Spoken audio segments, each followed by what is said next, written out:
Hey, what's going on, everybody? Today is October 21st, 2015, the same date that Marty goes to the future in Back to the Future 2. And my local movie theater is cool enough to do a Back to the Future 1 and 2 double feature. So I'm dressing up for it. This is my Halloween costume from last year. Got the jacket that Marty McFly wears when he goes to the future to try to blend in, try to make him look like his son. It's not the greatest costume, it's a little cheap, but I think people may get the idea when I go to the theater. Also got the multicolored hat. I can't believe that I'm ever given the opportunity to see both of these movies on the big screen. When they came out, I was probably about a month old or so. Maybe a year old when the second one came out. Definitely not old enough to go see this in the theaters. I think the only one I could have seen was probably Back to the Future 3, but I think I was also way too young when that actually first came out. I saw all of them on video, but it's just not the same as seeing it on the big screen. So hopefully this will be a good experience. And I'm going to chronicle the whole experience in this video.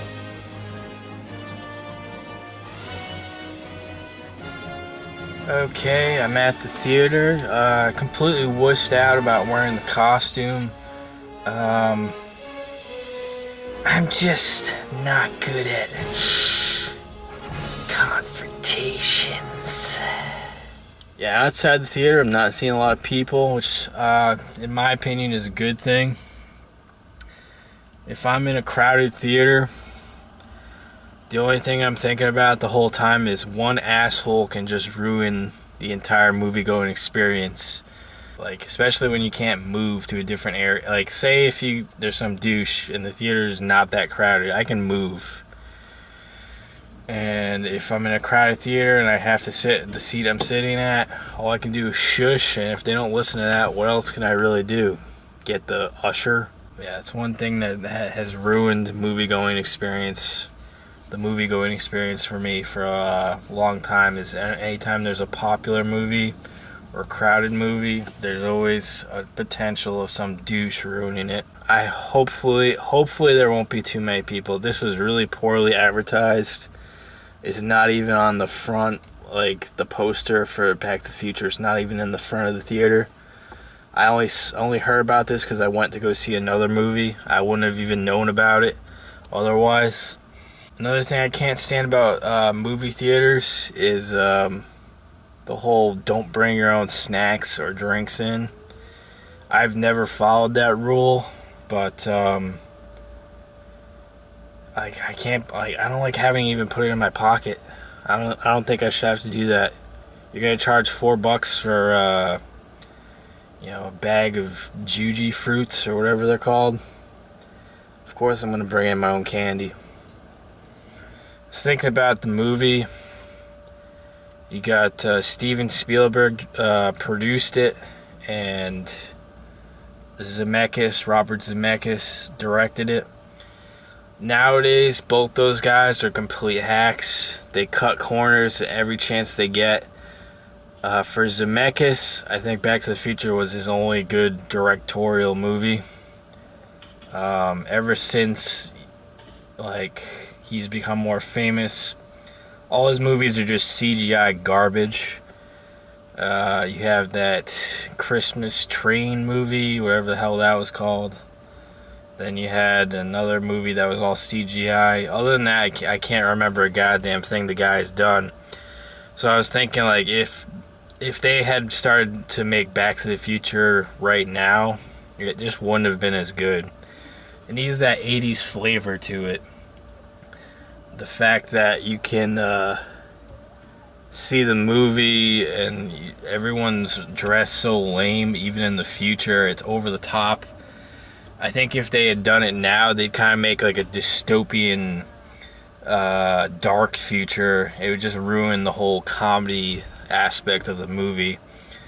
Obviously, even the part in Back to the Future 2 with Biff's like where he runs everything, it's comical. It's not like overly dark. It's just like stupid and comical. It's like lighthearted, I guess you could say. But nowadays they would just cut every corner. The whole thing with the DeLorean would it would be some car they were trying to sell for the movie. It would probably be like a Ford or something. And it would all be CGI garbage. And I don't know, Christopher Lloyd and blanking on his name. Oh my god, what's his name? Marty McFly. Fuck. Like Christopher Lloyd, I don't know, he just played the perfect goofball scientist character.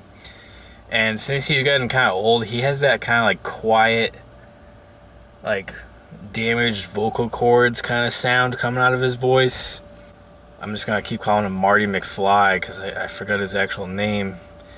He you know, he has that disability or whatever you want to call it, Parkinson's, so he's constantly doing this thing here. So I guess his acting days are pretty much over.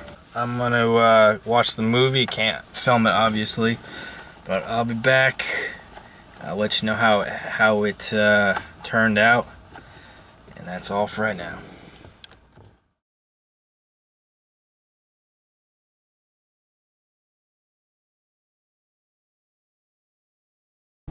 Pretty good experience. The audience was pretty good. The only thing that was an issue was they put the Back to the Future movie in the worst actual auditorium or theater.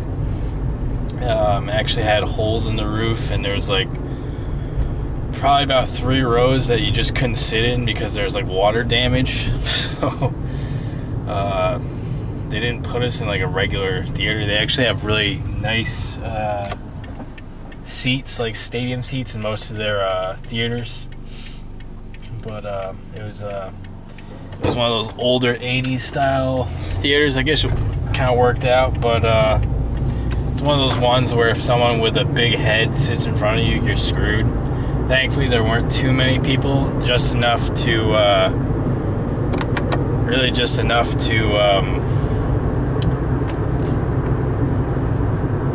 fill up the theater a little bit, but not enough to really be annoying. Everyone wanted to see the movie. No one talked. It was a pretty good experience. I wish every movie theater would just do that, show old classic movies every now and then.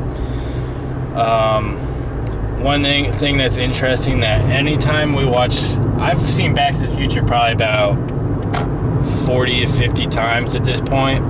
Every time I watch it, I find some other little thing that I didn't notice before. This time I noticed that there's Burger King wrappers and like all this shit in the beginning of the movie where it shows Doc Brown's laboratory. There's Burger King wrappers everywhere. And then as soon as he leaves the house and goes to heads to school, there's a huge Burger King that he passes. There's a lot of product placement in the movie with Toyota, Miller Lite, Bud Light, Miller High Life, Nike in the second one anyway. It's not as bad as you'd think it would be though.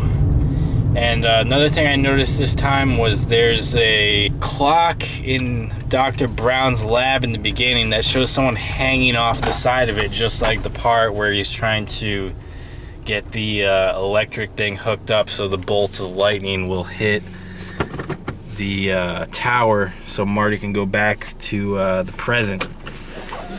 Just little things like that. You can tell they really tried on the movie. Like I said before, Steven Spielberg and Robert Zemeckis, they don't put this much effort into any of their movies anymore. I just wanted to document this because this is like a once-in-a-lifetime thing for me to see Back to the Future in theaters. And it's because movie theaters are lame and won't ever show old movies unless you live in like New York City or somewhere where there's a more of an audience for that. But if you live in like any kind of suburban or rural area, you're not going to see Back to the Future in the theaters. I mean, it was only because of 2015 that I saw it. What was kind of annoying was they didn't show the third movie, which I don't like the third movie as much, but it's all in the same package. So it's about 11 o'clock right now. I could have stayed up and watched the third movie, but the movie theater's cheap. It only wanted to show the first and second movie. Yeah, I had a great time. Like I said, I wish movie theaters would do this more often, because I'd actually go to the movies in the middle of the week instead of just every now and then. And yeah, that's about it, and have a great day.